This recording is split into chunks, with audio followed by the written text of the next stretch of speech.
Paano mo nalaman yung mga sinasabi mo? Sinabi ba sa'yo ni Meta? Ay, opo, barkada ko po si Meta, kaya alam ko lahat ng sekreto niya.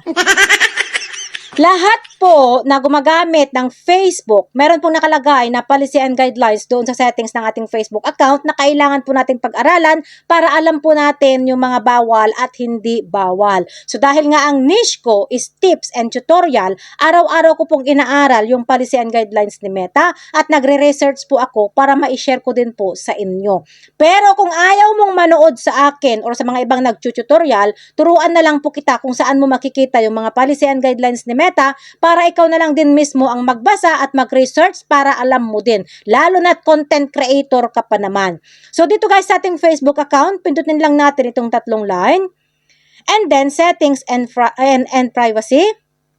Tapos pindutin natin itong settings.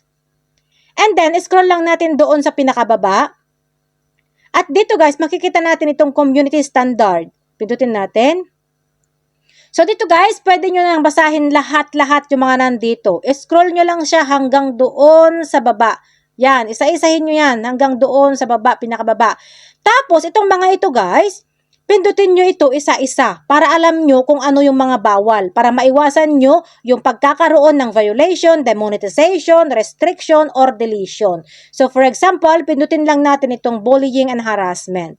Yan. Eto guys, yan. Basahin nyo yan lahat para alam nyo din kung ano yung mga dapat iwasan. Yan, isa-isahin nyo yan. Scroll nyo hanggang doon sa pinakababa. Yan. Kasi mahirap din kasi guys na umaasa lang tayo sa mga nag-tutorial dahil hindi po lahat ng mga nag-tutorial ay totoo yung mga sinasabi. Kasi meron yung iba na nangopya lang tapos mali din pala yung nakopya niya kaya ang ending naguluhan yung manunood.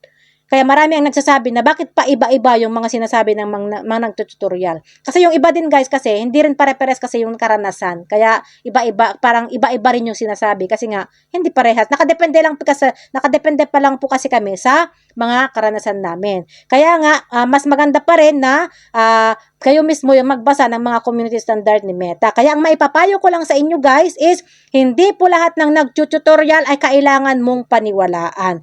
Pwede kayong manood para makakuha kayo ng idea sa kanila. Pero hindi ibig sabihin na i-apply nyo na kaagad yung mga napanood nyo dyan sa mga sarili ninyo. Mag-research din po kayo kung totoo ba ito o hindi. Dahil sarili pa rin po natin ang masusunod. Sarili natin mismo ang pinaka-the best teacher dito sa content creation. Matuto tayo doon sa mga sarili nating karanasan, doon tayo natututo.